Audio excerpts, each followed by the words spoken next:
So, you found the house that you want, but what's next? Before you sign your name to anything, remember 2 fundamental rules. First, work with a lawyer or notary to ensure that your legal interests are being protected. Secondly, give yourself time to think to see if this is really the home for you. Before you present an offer to purchase, visit the home at least twice, once during the day and once during the evening. Perhaps talk to some neighbors. Make sure you know what you're buying. Look carefully at the list of specifications provided by the real estate agent or by the vendor. Decide on an offer price with your realtor and prepare the offer to purchase. This offer is a legal document and should be taken seriously. It'll include all the basic information, including names, addresses, the purchase price, the amount of your deposit, and closing date. If you're working with a realtor, he or she will draft it up for you. If you're on your own, ask your lawyer or notary for help.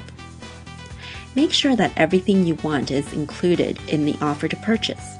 For example, if appliances are included, make sure you list them individually and state that they must be in good working order. Your offer to purchase will either be firm or conditional.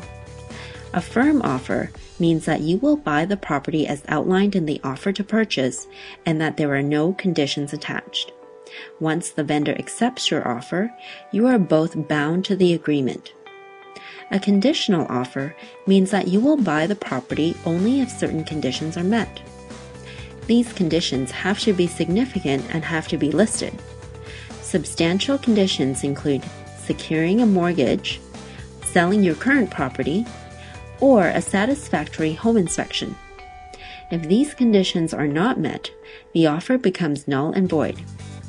If the building inspection only finds a couple of dripping taps, that won't be enough to withdraw the offer to purchase. After you've signed the offer to purchase, your realtor will present it to the vendor.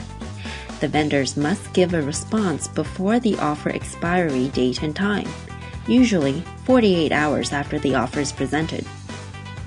But what happens next? There are 3 possible responses from the vendor to your offer to purchase. The vendor can accept your offer, the deal is concluded, and you move on to the next step in the buying process. The vendor could make a counteroffer. The counteroffer might ask for a higher price or different terms. You can sign the offer back to the vendor offering a higher price, but ensure that you know exactly how much you can afford before you start negotiating. You don't want to get caught up in the heat of the moment and end up with costs that you can't afford.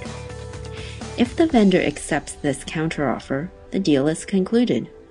Or the vendor can reject your offer because he or she feels that your offer was too low to counter.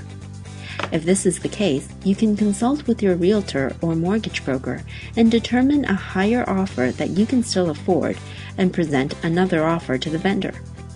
Or you can accept the rejected offer and move on to another house. If the offer is accepted, congratulations! You're on your way to closing the deal.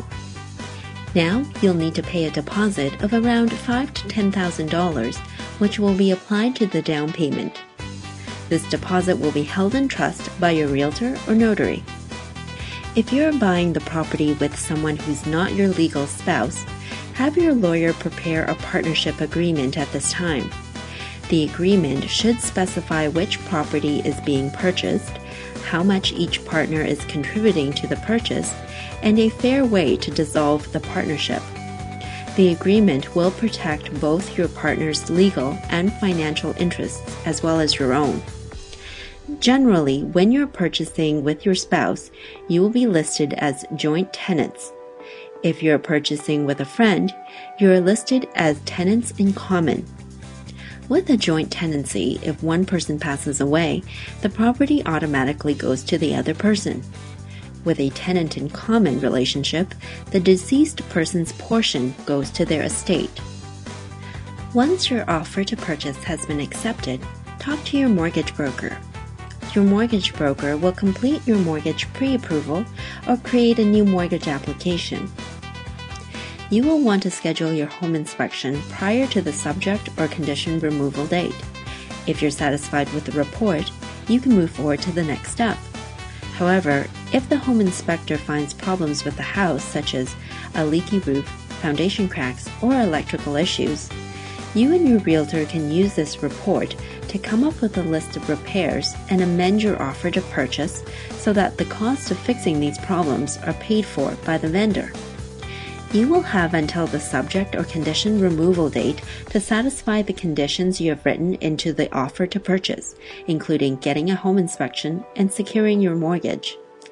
You may elect not to remove subjects and conditions on this date if you're not confident that you can secure the financing that you need, or if you receive a home inspection report that includes major problems with the house. Between the time that the offer is accepted and the condition removal date, you will want to ensure that your financing is in place. If subjects are removed and the financing is not in place on closing date, you're legally bound to pay the vendor the full amount of the sale price, regardless whether or not you have a loan. If you do not remove conditions, the sale does not go through and your deposit is returned. If you remove conditions on the subject or condition removal date, you can move on to the next step in the buying process. Once the subjects or conditions are removed from your offer to purchase, you will need to put down another deposit. This is usually between $20,000 to $30,000. Again, this is held in trust by your realtor or notary. Once you've reached this step, the deposit is non-refundable. Between the time that the subjects are removed and the closing date, you will likely be busy working with your mortgage broker to secure your mortgage. This can take anywhere from 2 to 4 weeks, so make sure that you keep your mortgage broker up to date on your buying process. If you have not already done so at this point, you'll need to find a lawyer or notary. He or she needs to review all the documents related to your purchase, conduct title searches, and communicate with your lender.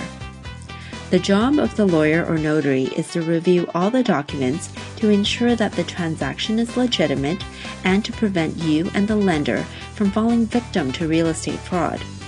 This process can take anywhere from 1 to 3 weeks, so it's best to get a lawyer or notary involved as early as possible. Your lawyer or notary should meet with you before the closing date to review all the various documents so you know what you're signing. These documents will include title searches, mortgage commitment letters, and searches for liens against the property. Closing day is the day when you finally take legal possession and you get to call the house your home. The final signing usually happens at the lawyer's or notary's office.